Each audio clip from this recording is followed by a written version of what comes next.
Now, here is what I want to talk about for the main session here.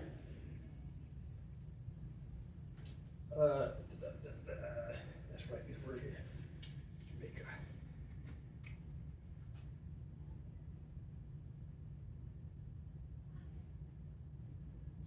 Jamaica. Jamai. Right? M-A-I. You got M-I-A. It's okay. Jamaica. A-I-C-A. See. Okay. Jamaica. Look, Sean, my girlfriend here, planned a trip for us to go to Jamaica back in July, right? And Charlie here, as old as I am, 58 now, has never had a passport. So Sean wants her boyfriend to go, but Charlie does not have any documents. So I can go, right? So what I want y'all to help me get through this little exercise here. If I'm going to take a trip somewhere, first of all, I have to decide on what? Where you going? Where you going? Where you going, man? Dude, all that talk. Where you going? So I need a destination. So once we decide on Jamaica, we have a destination in mind. What would be one of the next steps I need to take if we've decided on a destination? These don't have to be in order per se, but I would like to try to go in sequence. If we decide we're going to Jamaica, what might be one thing I need to do next? Is it international or domestic? What's that? Is it international or domestic? Jamaica is an international. It's an island, yes. It's an island. So do you need your passport?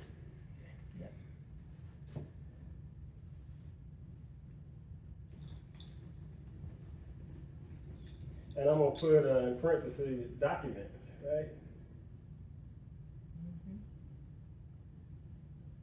Okay, what else do I need to consider if I want to travel out of the country?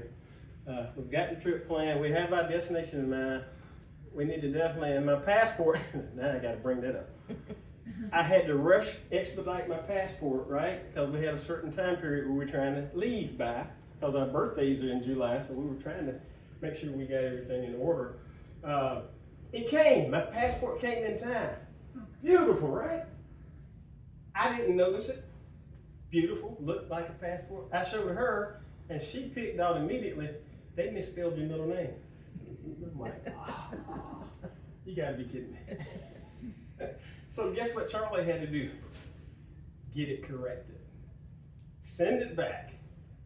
Get it expedited again, and hope that it gets there in time for us to take out. So, luckily it did. But my point is, those documents are important, aren't they? Yes. So that's So what else might we need to do to make this trip to Jamaica happen a lot more smoothly, I would say? You have to make reservations, find a place you want to stay, that's nice. Sure, absolutely.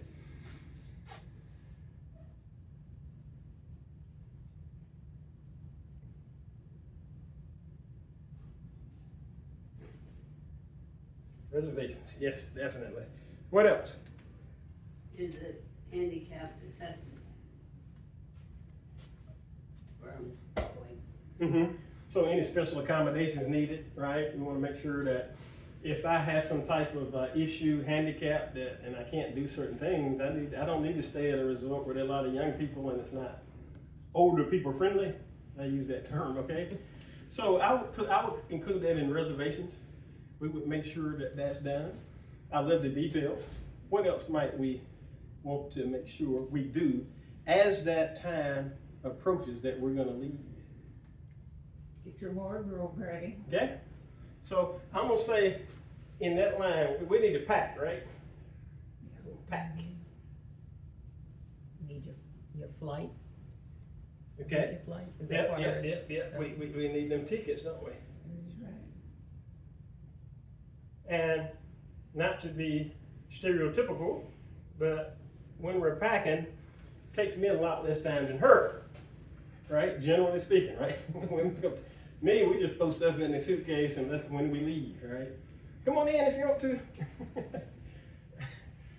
What else might we need to make sure this trip to Jamaica goes as smoothly as it can? Check with the airlines. Because things change quickly, don't they? Right. So we need to be monitoring, and with technology, you get these emails and updates, your flight's delayed, or now it's this and that. So it do a lot better job than years ago, right? As far as keeping us updated. Because a lot of times you found out when you got to the airport, right? So we need to definitely be monitoring that as we get close to it. Let me add this too. Let's say you have teenagers that 15, 16ish, and you're gonna leave them at home. What might you need to do? First of all, you're not gonna leave them, are you? Right. Can you call grandma and have her check on them? Well, so you're gonna have a conversation, I would say, right? Yeah. We need to talk about this because they need to know if an emergency happens, do this or do that, right? So let's have that conversation. Let people know where you're going, whether it's your kids, your relatives, someone needs to know Okay. that you're out of the country. Definitely, Or definitely. out of town. That conversation, especially with close friends, loved ones, need to know what's going on, where you at. Definitely. I'm gonna keep that on the conversation and include that in a bigger context and say, make sure you're talking to people. They need to know where you're at in case something happens. Neighbors. Yeah, neighbors. Yeah, exactly. Neighbors. Anything else we need to address? Well, do you have any cats or dogs? Anyway. I said, do you have any cats or dogs? Oh yeah, you We're wanna gonna have to take them certainly. to the pet hotel. Yeah. Conversation. I'm gonna say include that. You gonna say something? Are your finances in order? And your Oh. finances in order. That's Yeah. definitely important, isn't it? Yeah. Yeah. We'll include that. Let's put that down at the bottom. Finances. Yeah, definitely. I think that should have been way up towards the top. If you don't I have enough agree. money, you may I not be agree. able to go. And we could actually link that to tickets, cause right, you Yeah. can, because if you get the cheap everything, is that necessarily a good vacation? If everything's the cheapest you can get, right? We're getting the cheapest tickets, we're saying the cheapest resort, everything cheap. I wouldn't go Nope. with them. I said, I wouldn't go with them and you. That's why I made the plans. No, good point, because look, sometimes, again, a stereotypical statement, sometimes us men consider a trip going to Cary. We took a trip. That's not a trip. Or going to South Carolina, right? Or Myrtle Beach, or Virginia Beach. To me, That's a trip. we went on a trip. So leave it to us men, we won't go far a lot of times. We're trying to be budget conscious sometimes, right? We don't have the funds to do that. Why are we doing that? Then it takes y'all kind of pulling us and saying, we need to do something. We haven't done anything. You know, you said we'd do this last year. We keep putting it off. Not in a bad way, it's because we're trying to be prepared for emergencies too, you know.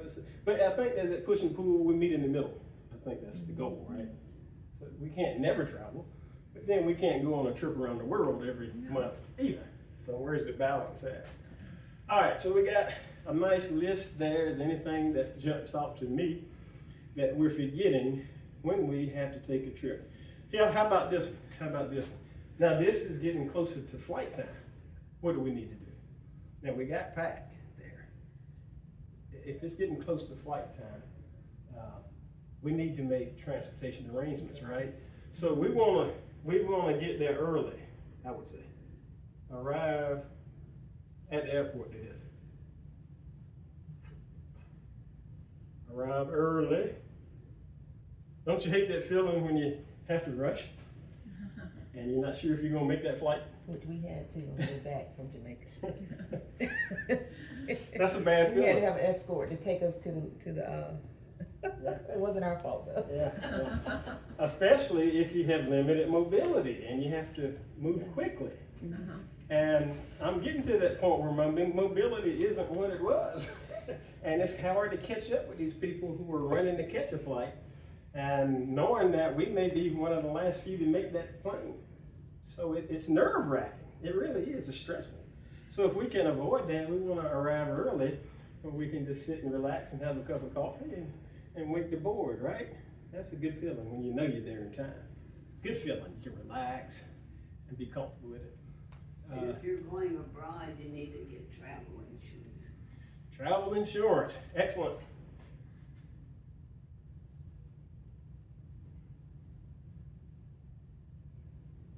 Oops. You're exactly right.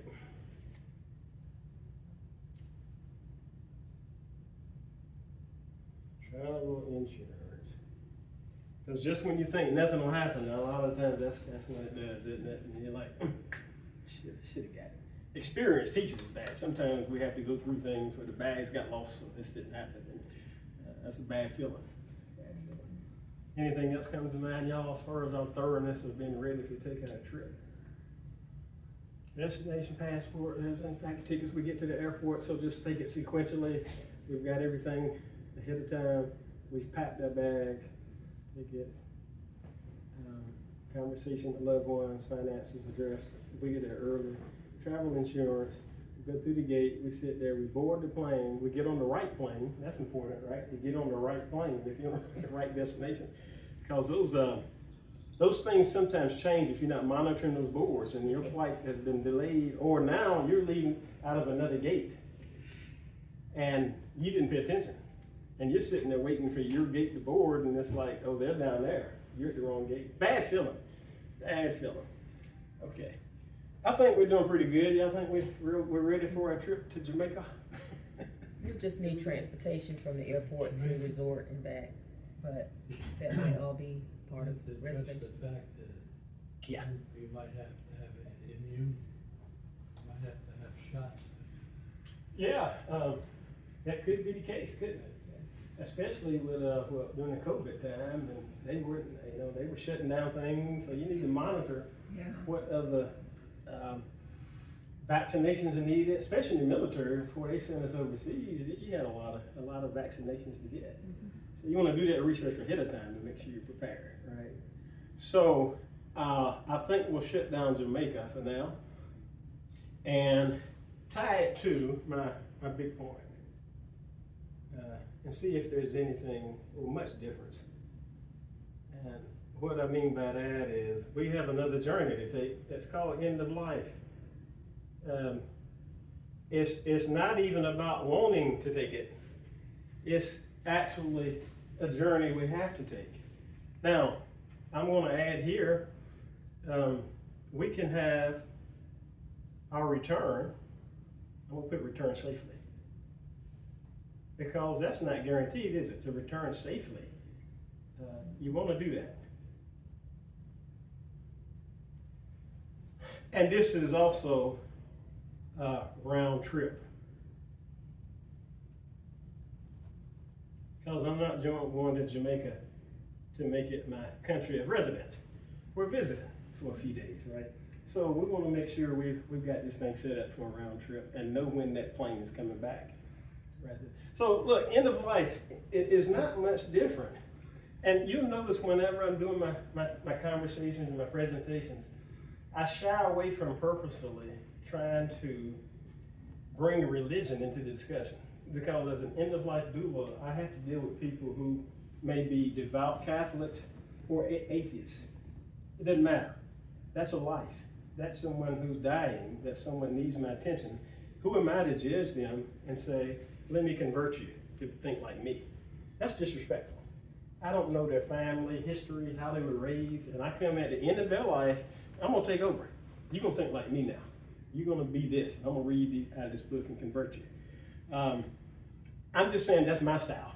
If other people do that their way, that's fine, but I'm trying to respect everyone's belief because it's important that I honor them at the end of life in that way.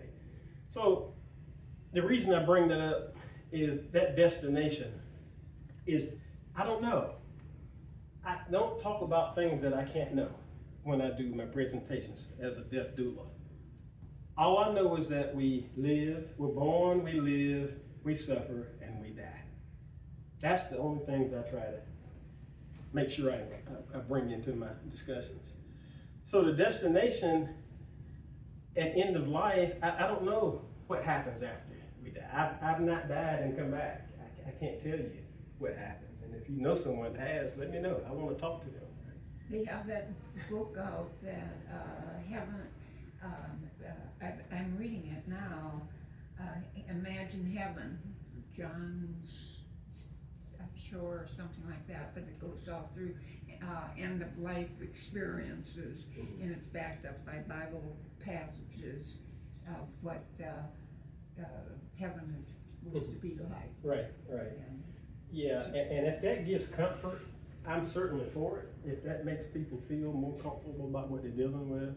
But somebody else it might not bring comfort to, believe it or not, it may be seemingly me disrespecting them. So at the end of life, if they have a Bible by their bedside and they want me to read some verses, I'm gonna do it. If they want me to play some Christian music, I'm gonna do it. If they want me to read them something from the Quran, I'm gonna do it. So I'm staying away from judging them on destination and just try to respect the journey they're on. Okay.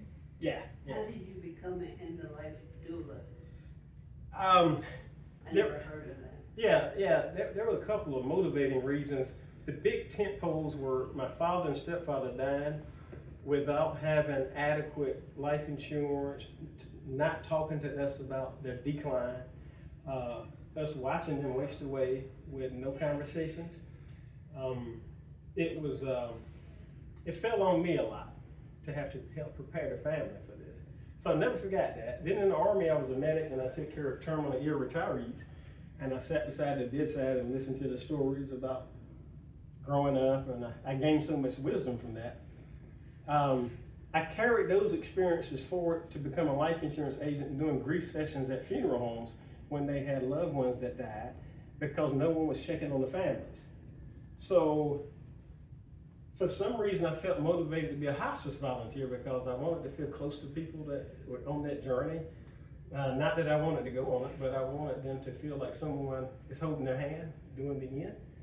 A lot of them were neglected, left in the room by themselves to just pass, and that bothered me. So all of this fed to me saying, who am I? Charlie likes to do this kind of stuff, and I can't really find other people that think that way. And then I ran across the term doula, death doulas, end-of-life doulas, and I said, that's my community, that's my tribe. And I ran towards them with everything I had to say, this is who I am. And so it's a new term. Over the last 10 years, death doulas has become more important, more recognized as an, I wouldn't say an occupation, I'd say a calling. Yeah. It's unusual, but again, it's the opposite of birth doula. We have people who help us give birth. Then why wouldn't we have people help us lead the world? So it's just kind of flip side of that. So did you get some training somewhere? Well, they have no standard certification for it, like regulated by the state, but they do have many agencies that will get you a certificate in death doula. So that's what I did, a couple of different agencies I went through. And then I got certified also as a grief coach, and doing that. But first of all, the heart had to get me there. If you don't have a heart for that kind of work, and you're doing it just to, I don't make money, that's not a good reason. You really have to care about people, but also not look at death in a morbid way. And I think I have the ability to do that. Not that I want to die, not that I'm a death expert, there is no such a thing. You just love people enough to say, I want to be with them during the most vulnerable time they could have. Yeah. And it inspires me, it doesn't depress me. It's like, wow, they trusted me enough to accompany them on that journey, taking the last breath. Yeah. But thank you for the question. Hope that answered. Yeah, I appreciate your interest in that. Destination I can't really get much into because I don't, whatever their belief says, I don't want to challenge them. That's not the time to be arguing and getting them upset. So we have should we go tickets first? Let's try to go in order. Passport documents was next. Would that apply for end of life? Not necessarily a passport, but what documents would be important towards the end of life? Can y'all name some? What kind of documents do, it's not a passport again, we don't need approval to pass over, but there are some important documents towards the end of our life that I think we need to consider, if we haven't already. Hopefully we have them in place already. You think of any? A will. A will, and I'm gonna put here estate will. Why do I say estate will? Or, there's another phrase for it, we could say, last will and testament, right? Estate will, or last will, I'm just gonna abbreviate like it, last will. Why is that important, would y'all say, as a document towards the end of life? Less for your children to do. Yeah, exactly, and that's the bottom line. If I don't have a will in place, and I have some property, I have some land, I have this and that, and I say, well, we don't need a will because all my children get along fine, guess what? You don't. They don't at that time. They love each other, I'm not saying they don't, but one may be a little jealous of the other, for whatever reason, you don't even know. It made one feel that you treated them better than the other one. Even though it's a little slight, you don't love them differently, you love them the same, but you treat them differently based on their gifts, their talents, right? That's just common sense. You don't love them any differently, but you may have to treat them differently because they're different people. It's also a respect thing. One child may not need that property because they're gonna sell it quick, right? The other one may take care of it and be a good steward of it. You'd have to know your family better than anyone about that. So that's estate will or last will and testament. What's another will? That's why did I separate those two? The medical, will. Exactly. So that's also known as what, a living will, Well, or we call that advanced care directives, right? yes. That would tell someone if I'm not able to make decisions for myself medically, not only what those decisions would be, but who would make those decisions for me. That's your healthcare power of attorney. Important documents to have. We may not give, when I was younger, I didn't think about this stuff. Who cares? I'm gonna live forever anyway. That was my attitude. I'm healthy, I'm strong. But as age comes in, you're like, okay, I gotta prepare. Which is not to say I couldn't have died a long time ago. That's not to say that. Every adult needs this paperwork. That's my point. Because we don't know what tomorrow holds, right? So we need to get this paperwork in order. State will or last will and testament, living will, healthcare power of attorney. There's another kind of power of attorney y'all heard of? What do you think, Sean? Don't put me on the spot. Oh, put you on the spot. My mind is, Okay. I was thinking about making sure you had life insurance, or if you do, that you know where the policies are and things Absolutely. like that. Absolutely. So we travel insurance. We're gonna say life insurance is equating to that. So if you have a healthcare power of attorney, someone help you with your Financial. healthcare decisions, you also you want a financial power of attorney, right? Have y'all heard of that? Someone to help you. Let's say if you can't make it to the bank and you're in the hospital, but you need help with your finances because maybe dementia has kicked in and you just don't know what to do anymore, but that money is coming to the bank, right? That healthcare power of attorney person cannot do anything with your finances unless they're appointed also as your durable power of attorney. So that's your financial power of attorney. And they call it durable. That's the legal term for it. Durable POE. So those are the two POAs you need: healthcare, financial, life insurance, last will and testament. These are just the big, you can get a trust, you can break out, it can get more complicated than my breakdown. I'm just giving us a summary of some of the documents that we talked about to compare it to this trip to Jamaica. Reservations, I'm gonna skip that for now. How about packing?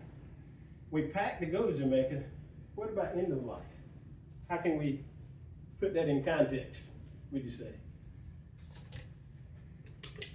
Well, you could, like, we started a book, and we call it our legacy book, and have all the phone numbers that our children need to call, and it has a lot of stuff in it.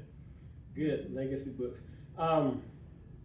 In today's time, we have a lot of pictures on our phones, don't we? Instead of like the nice photo albums and the big thick, you know, you go to grandma's house and she got those 6 or 7 album books and, you know, pictures from everybody back in the day. I love those stuff. Yeah. We miss that. You do too? Yeah, that's something that we're gonna miss in the future. Yeah. It's something that- Agreed. Yeah.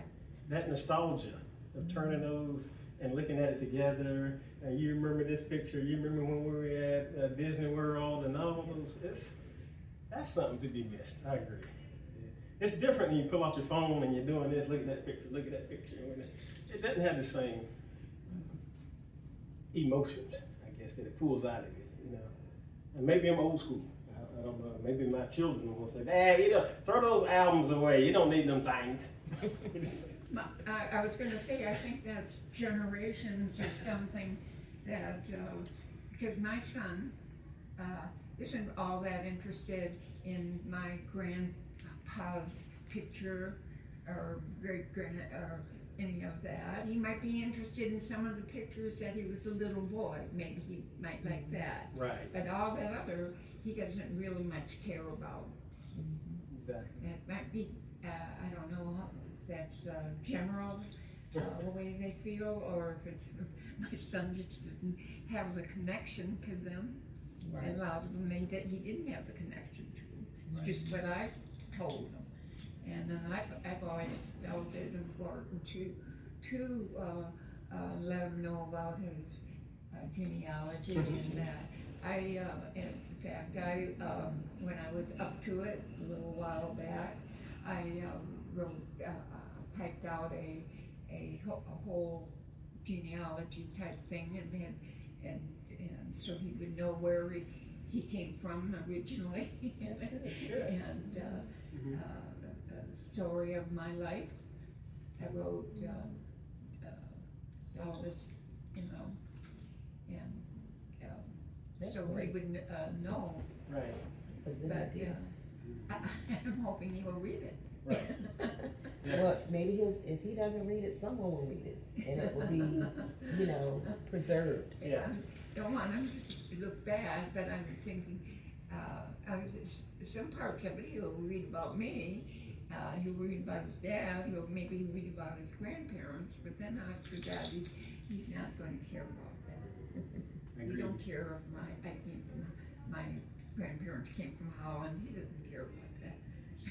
Right. Even though he's got that Dutch blood in him.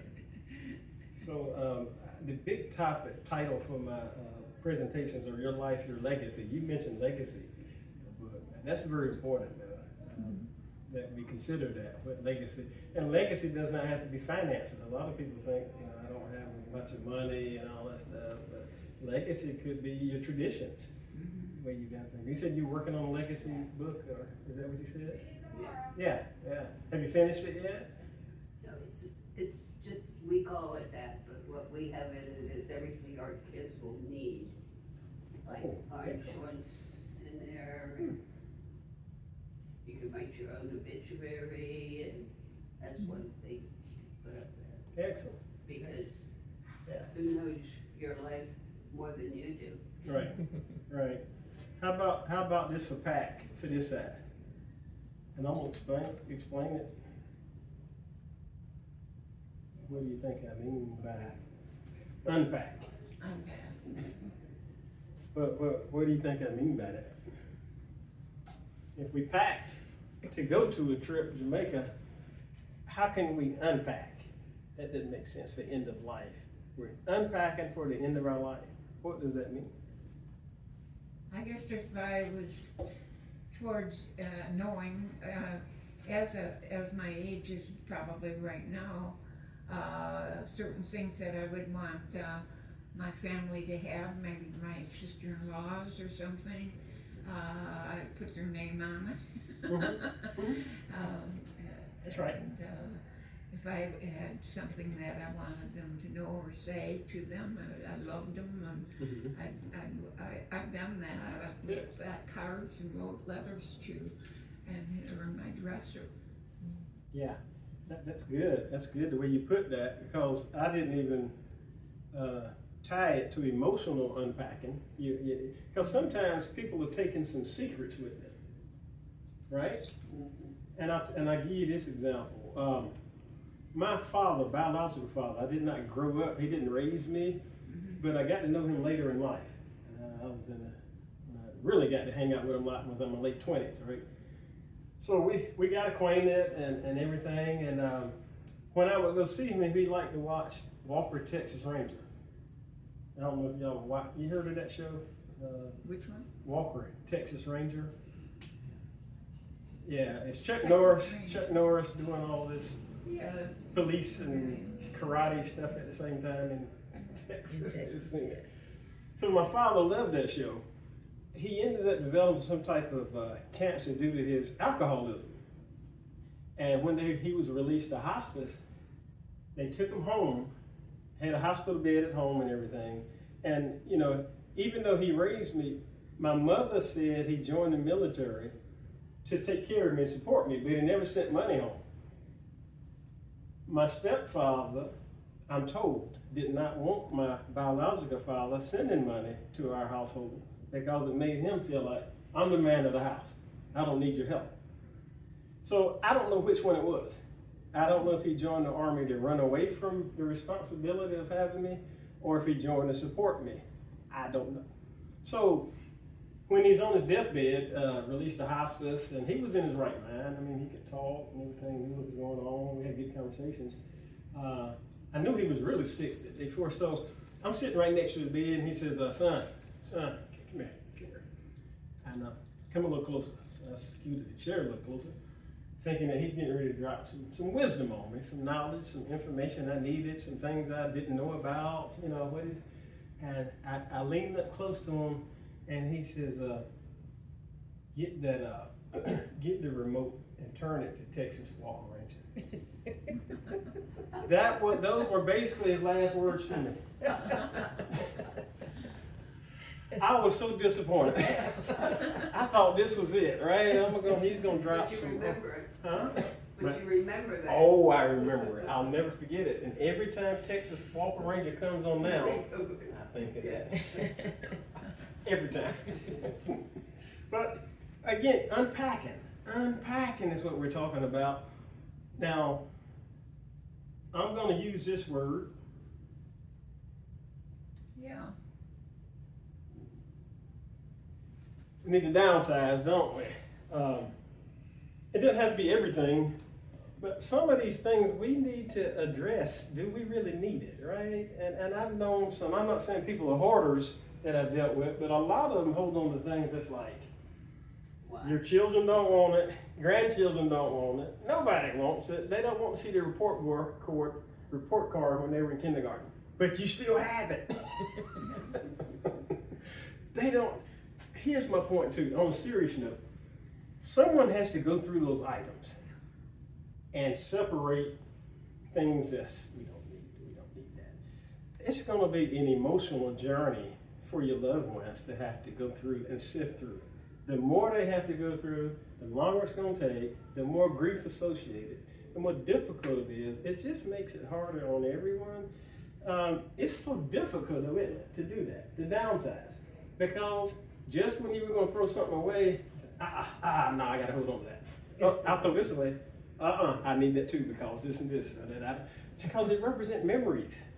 And it's like I'm throwing away a part of who I am. Every time I toss something away, it's difficult. So now you started to downsize and you got a stack of stuff that you were gonna throw away that you decided to hold on to. And so you don't downsize. So it becomes difficult. I can't tell you how to do it.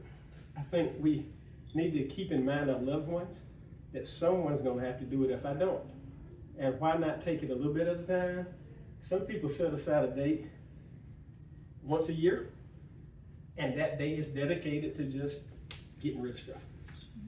Or you can relocate, and then you gotta get rid of stuff. That's exactly right. We were in our house in Maryland for 56 years when we came here. But about 15 years ago, we thought we were gonna move, but we didn't sell our house. So we stayed, and thank goodness, I love staying. But we got rid of a lot of stuff so this time it wasn't quite as bad. So necessity made you have to Yeah. downsize. Had no choice, right? sometimes that's the only way we'll do it. I'm not saying you wouldn't have done it eventually, but it speeds up that process, doesn't it? Yeah. You have no choice sometimes. Just get a dumpster and start filling stuff. Right. That's what we did. Right. I love your hint about emotional unpacking though. I think that's what, I may have to use that in the future as far as getting some stuff off of me that you would want your loved ones to know. Even it may be simply telling them I love you. Yeah. It could be just that simple. That's what mine were. Yeah. My emotional, Right. feelings to my son. My husband who passed already, I gotta get rid of that envelope. Yeah, that's tough. It's a tip time. And that's the price you pay for loving him, Yeah. you know? But grief is the price we pay, you know? It's, didn't make it easy. But it's something we have to try to navigate. Just by being alive, that means we have to go through that. What's that Shakespeare, better to have loved and lost than never to have loved at all, huh? Definitely would choose that. We're here for each other, so thank you. Yeah, but downsizing is important emotionally. That's one reason I do tell my sons I love them, even though they don't like saying it in return. Oh, I don't think they may mumble it, but that's okay. I want them to know I'm in charge of unpacking my emotional issues, right? Not them. So I'm gonna tell them anyway. I love you. It's Yeah. 309. 309. Okay, thank you for the time check, because I got the rambling and time flew by. You see there? See how fast that went? I guess I'm having a lot of fun with you guys. It doesn't take many, does it? Right? Okay, yeah, let me wrap this up. Anything else y'all wanted to share? Does this make sense though, as far as, and we could have went it, maybe next time we can go into it even more depth, but I think we did a good job covering those and comparing. This is a trip that's voluntary. This is a trip that's mandatory. It seems like we would address the mandatory issues and the things that we don't really have to deal with, like Jamaica trip. Why don't we treat this with more importance? Is the question I ask people. Many, over half, don't have a living will. Most of us don't have a regular will. Most of us don't have this paperwork in order on a trip that's one way. We know it, but we prepare better for that round trip vacation than we do for something that has to happen. And when on that note, I'll shut us down. Thank y'all for coming. I appreciate What it. is your name? Charlie High. And I'm here every fourth Wednesday talking about these kinds of issues. And I appreciate you sharing the word and coming back. You see, I love the interaction. You guys teach me too, right? There's no expert. I'm an old ER nurse, so I've dealt a lot with death. Bless your heart. Wow. Where did you work at, man? In Baltimore City, in the ghetto, all over the city. Yeah. I was director of an ER there for Oh my goodness. over 20 years. Can't imagine what you've seen. Oh, you see a lot. Yeah. Our conversations at our dinner table were quite interesting. Yeah. With our kids growing up. Well, I hope you come back and share with us some more. I want to hear some more. Thank you very Okay, much. thank you. Thank you, sir. Very Appreciate good. you. Tell everybody that was here last time, Excellent. that they missed. Yeah, okay. Thank you. Very nice. That's my pleasure. I really appreciate it. Marine Corps. See you next time.